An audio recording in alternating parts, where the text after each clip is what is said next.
It's your boy, Ed the Dread, aka Eddie Money Mouth, and you are tuned in to the Money Mouth Podcast. Yes, sir. Bah, bah, bah, bah. Yeah. Happy Money Mouth Monday, everybody. We are back at it after a week of two of my favorite things on earth, and they are events. Legends of the Bay, Mahashivratri. Boom! Big timer. Dred's been on the move. He's been working every day for a week straight, and I got another week coming straight at me. But that don't matter, because this last week had two of my favorite events on Earth. First and foremost, Legends of the Bay. HSA Maui puts on the biggest contest into the season for the competitive surf season here on Maui, Legends of the Bay at world famous Honolua Bay. Ed the Dread, your man, was the MC on the mic, 2 days, 12 hours, giving out scores, giving out jokes, slapping out high fives. Sometimes power went out and I had to yell it off the top of the cave and give the scores, but that's how we do. Big shout out to Papa John and the Willard fam for holding it down and making the contest freaking happen. Yes, sir. Shout out to freaking Levi Young ripping through the open men's division, coming home with the big W, a 10-point ride on a fucking barrel that I don't know how long it was. I was like, yeah, there he goes, into the barrel. And then it was like,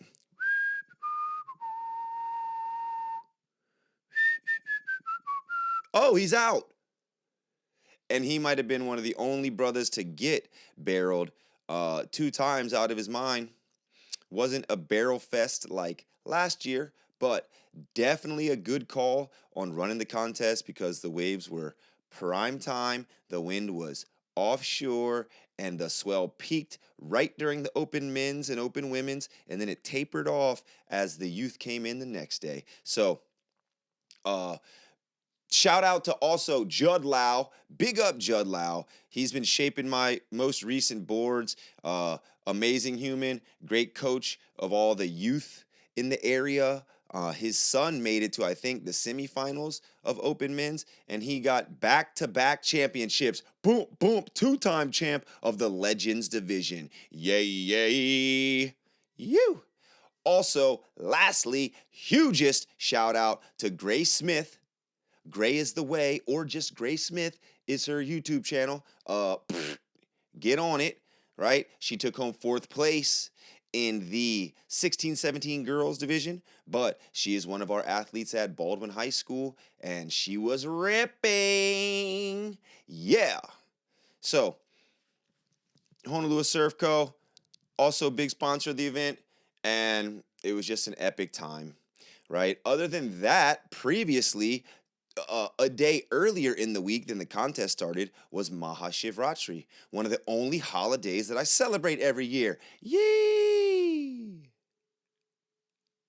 So I guess your topic of the week is going to be Mahashivratri, Adiyogi, the inventor of yoga, and also maybe partly the bastardization of yoga. But you heard part 1, Legends of the Bay. So, whew. That was your recap of the Legends. Again, best contest on Earth at one of the best places on Earth. There was whales breaching. There was pods of dolphins. There was barrels at coconuts. It was just a very entertaining day. I didn't get to surf much, but whatevs. Worked out great. Right, now moving on to Mahashivratri, which was celebrated Wednesday night going into Thursday.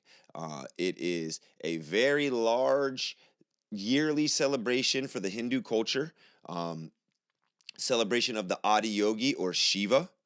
It's held on the first new moon of the Lunar New Year. And again, it's a celebration of the Adiyogi, the inventor of yoga. Ultimately, the date where Shiva and Shakti got married back in the day. long time back in the day, because fucking Jesus wasn't the only God to be walking on earth, right? Although, I don't celebrate Shiva as a god personally. It's more of he's the Adi Yogi, right? The first person to come up with yoga, the 8 limbs of yoga, figuring out the 141 nadis, the chakras, and all of that, which we know in the realm of yogic spirituality, all came from Shiva. So Shiva, out of all the gods of the Hindu culture, is considered the destroyer, right? Everything that is brought to life eventually will be destroyed, remade into renewed energy for new birth. Ultimately, Shiva is looked at as the perfect man, embodying both feminine and masculine energies. So that's the whole play of Shiva Shakti, right? You've got these two energies that run up your spine, the Ida Pingala. You've got two hemispheres of your brain. One is more analytic, one is more creative. And we've got these two energies that, are embodied by the feminine and the masculine, which generally speaking, most masculine, really manly dudes want nothing to do with their femininity, right? But Shiva was not one of them. So again, Shiva, ultimate man, embodying both man and woman, right? Again, the Adi Yogi, the inventor of yoga.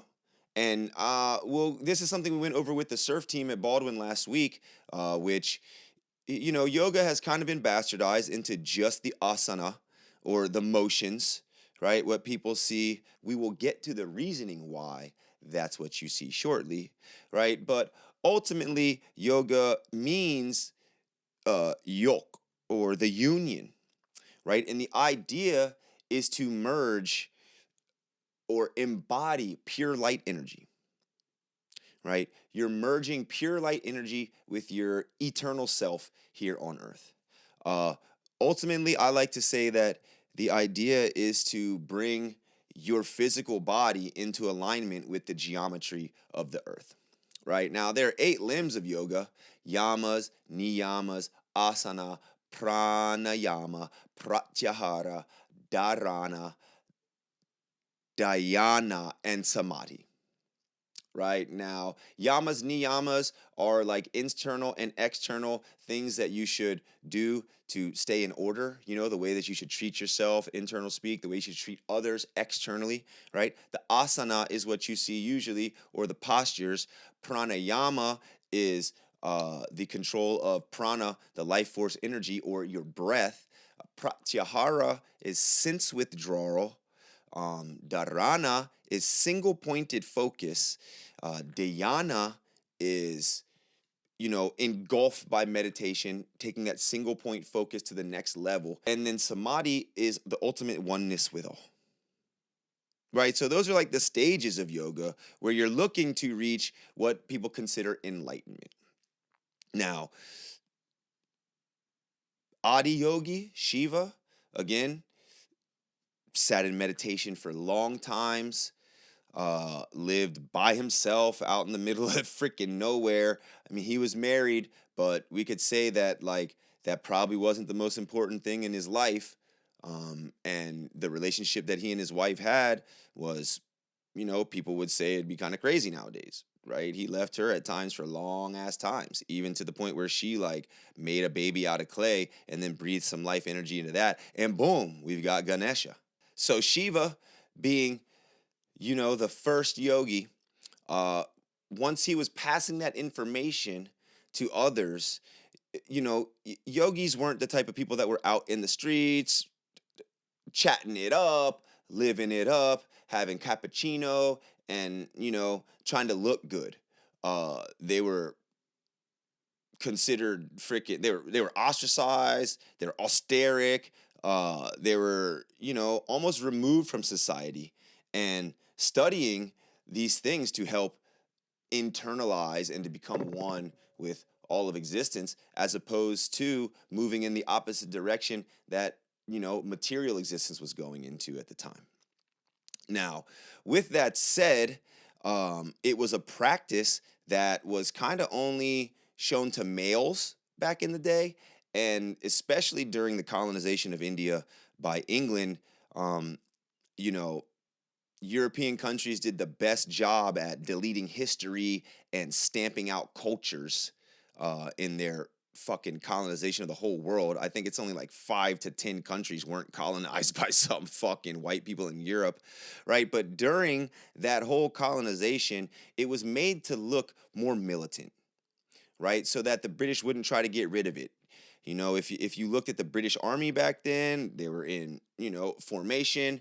Everybody did things at a similar time, at a similar pace, and it was all coordinated. So you see when you walk into a yoga studio that all the things are lined up in order, you know? There's some sort of like rectangular square activity going on or a line or whatever. And then all the people are doing the same asana at the same time. So to keep that part of the culture going, it was kind of made to look more like that of the British military. Um, as things progressed in Mysore, India, that was like the center of yoga at the time.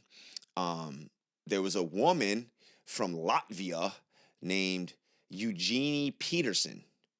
Now, I think that like maybe her family was owed a favor and somebody in India like vouched for her, but she was like the first woman, or European woman especially, that they let learn yoga at the Mysore Academy. Now, she turned around with her white ass and went to fucking Sunset Boulevard out in California, changed her fucking name to Idra Devi, and then started practicing asana separate from the fucking 7 other limbs of yoga, and literally just using it as like fitness for fucking housewives. So now, because of her, we have this whole fucking yoga for fitness, stretch pants, tights, ableism, skinny white bitches doing this shit. When the reality of it is it's for everyone. Made by one cat, Shiva. And, he was the type of guy that hung out with everybody. He was hanging out with drunkards, smokers, pure spiritual people, fucked up people, ghouls and goblins. It didn't matter what you looked like, didn't matter where you were from. Shiva kicked it with you. So that's the same as it is with yoga, right? It doesn't matter where you're from, it doesn't matter what you look like.